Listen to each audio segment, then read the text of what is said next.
सर्वसाधारण सभेमध्ये फक्त एकच गोलमोल मुद्दा त्या ठिकाणी ठेवला होता, विविध विकास कामाला मंजुरी द्यावं. कोणतं विविध विकास काम, त्याच्यामध्ये कोणताही उल्लेख नाही.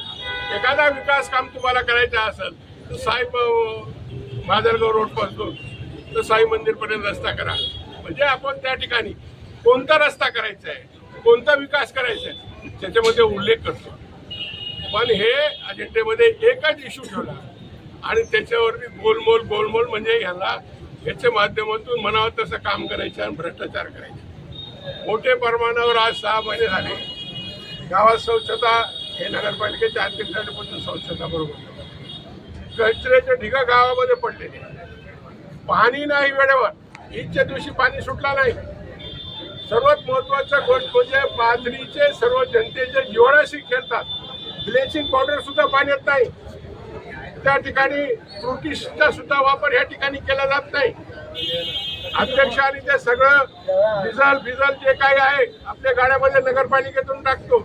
आठवडी बाजारची आम्ही मागणी केली आज किंवा त्याला हराज करा, जेवढे शौचालय हराज करा, जेवढे शादीखाने ते हराज करा आणि ह्याच्या माध्यमातून नगरपालिकेचं उत्पन्न वाढवा. आणि या ठिकाणी तुम्ही जेवढे दुकानदाराला नोटीस देतात का तुम्ही दुकान खाली करा 1 लाख रुपयेवर, तुमची काय बापाची मत आहे की नगरपालिका 5 वर्षासाठी तुम्हाला लोकांना निवडून दिलं. याचा अर्थ असा नाही की तुम्ही दुकानाचा भाडा वाढवायचा असेल तर त्या ठिकाणी मिटिंगमध्ये घ्या.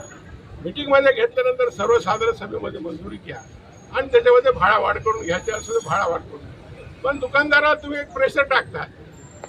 अनेक लोकांचे जे ह्या ठिकाणी नगरपालिकेची जागा आहे आणि त्याच्याबरोबर शासकीय जागा आहे, बोगस पीटीआर तयार करतात आणि दलाल ह्या ठिकाणी नगरपालिकेच्या परिसरामध्ये जसा तहसीलमध्ये पंचायत समितीमध्ये फिरते तसे दलाल हे नगरपालिकेच्या परिसरामध्ये फिरून राहते.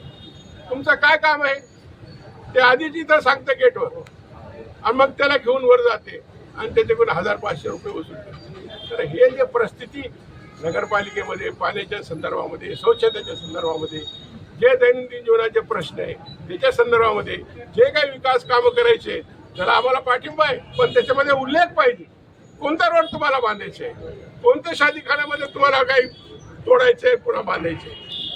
असं जर मनमानी कारभार जर करीत राहिले तर मोठे पाथरीच्या जनतेने तर एक चूक केलेलीच आहे.